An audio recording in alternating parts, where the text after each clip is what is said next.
சில நேரங்கள்ல பாத்தீங்கன்னா நம்ம எல்லாமே முடிஞ்சு போச்சுன்னு நினைப்போம். இதுக்கு மேல ஒண்ணுமே பண்ண முடியாதுங்க, அவ்வளவுதான், எல்லாம் சோலி முடிஞ்சு அப்படின்னு ரொம்ப துயரமா நிப்போம் இல்லையா?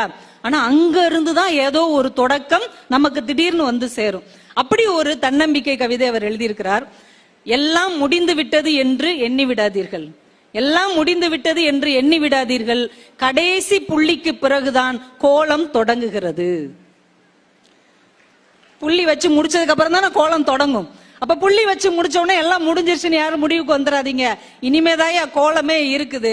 சினிமால ஒரு நடிகர் சொல்வார்ல, கண்ணா இதுவரைக்கும் நீ பார்த்தது வெறும் ட்ரெய்லர் தான், மெயின் பிக்சர் இனிமேதான் வருது. இதை அப்படியே கவிதையாக்கி பார்த்தால் எல்லாம் முடிந்து விட்டது என்று நினைத்து விடாதீர்கள், புள்ளி வைத்து முடித்த பிறகுதான் கோலம் தொடங்குகிறது என்றால் வாழ்க்கையில எது நடந்தாலும் முடிஞ்சிருச்சுன்னு நினைக்காதீங்க. இனிமேதாங்க எனக்கான தொடக்கம் இருக்கிறது என்கின்ற தன்னம்பிக்கையோட எழுந்து நில்லுங்கள், எதையும் ஜெயிக்க முடியும் என்கின்ற ஒரு அற்புதமான இந்த கவிதையை எழுதியவர் எங்க ஊரை சேர்ந்த கவிஞர் நாகா.